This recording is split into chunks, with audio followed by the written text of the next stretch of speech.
By November 25th, key changes had taken place in the Ukrainian conflict. New crisis areas have emerged, the outcome of which could significantly alter the front line. On the northern flank of the front line in the Seversk area, Russian units are advancing. Units of the 164th Motorized Rifle Brigade are fighting for control of the forest adjacent to Izium.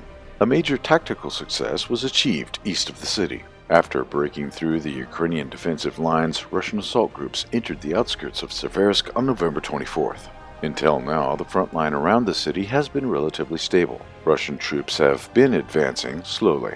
However, reaching the city's buildings has significantly accelerated the fall of Seversk. It is possible that the Russian army will establish control over the city before the new year.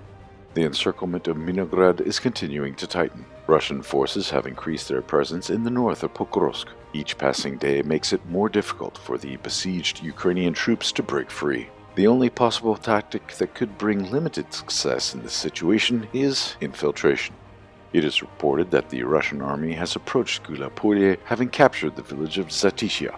The 114th Motorized Rifle Regiment of the 127th Division is operating in this area. In the fighting for this settlement, the Ukrainian army lost more than 20 armored vehicles. The manpower losses amounted to approximately 2 infantry companies. Several sources have announced the beginning of fighting in the suburbs of Gulapolye. Advanced assault units have entered the city from the north, east, and south. Additional Russian air forces have been deployed to this section of the front. Russian paratroopers have advanced along the Zaporozhye section of the front line. The area under their control in Primorsk has expanded. The biggest problem for the Russian forces in this area will be crossing the estuary of the Dnieper River in the Rechnoye area. Recent events suggest that the focus of the warring parties is shifting south. The main area of confrontation is now Gulapolye. A few days earlier, the Ukrainian command began transferring all available reserves from Pokrovsk to this new crisis point. The garrison in MIRNOGRAD, which had been surrounded, was left to its fate. The time it will take the Russian army to capture Galipo depends on one factor: whether the Ukrainians can transfer their reserves from Pokrovsk in time.